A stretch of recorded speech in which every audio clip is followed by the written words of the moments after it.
40 वर्षीय नराधमाचा मतिमंद मुलीवर बलात्कार, भोजला येथील धक्कादायक घटना। राज्यात मागील काही दिवसांपासून महिला मुलींवर अत्याचाराच्या घटनांमध्ये दिवसेंदिवस वाढ होत असल्याचे दिसत आहे। अशातच पुन्हा एक धक्कादायक घटना समोर आली असून एका 40 वर्षीय नराधमाने मतिमंद मुलीवर अत्याचार केल्याचे उघडकीस आले आहे। मिळालेल्या माहितीनुसार यवतमाळ जिल्ह्यातील पुसद तालुक्यातील भोजला येथे एका 40 वर्षीय नराधमाने 30 वर्षीय मतिमंद युवतीवर बलात्कार केला आहे। याबाबत वसंतनगर पोलीस स्टेशन येथे विविध कलमान्वये गुन्हे दाखल करण्यात आले असून आरोपी नाना मुकिंदा धुमाळे राहणार भोजला यास पोलिसांनी ताब्यात घेतले आहे।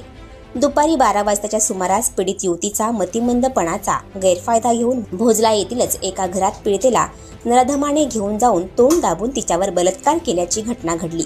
तर या घटनेनंतर परिसरात संताप व्यक्त करण्यात येत आहे। तर या घटनेचा पुढील तपास वसंतनगर पोलीस स्टेशनचे PSI योगेश पंढरीनाथ जाधव हे करीत आहेत। आणखी नवनवीन व्हिडिओ पाहण्यासाठी आताच आमच्या इंडिया स्टार वन न्यूज चॅनलला सबस्क्राईब करा, लाईक करा, शेअर करा।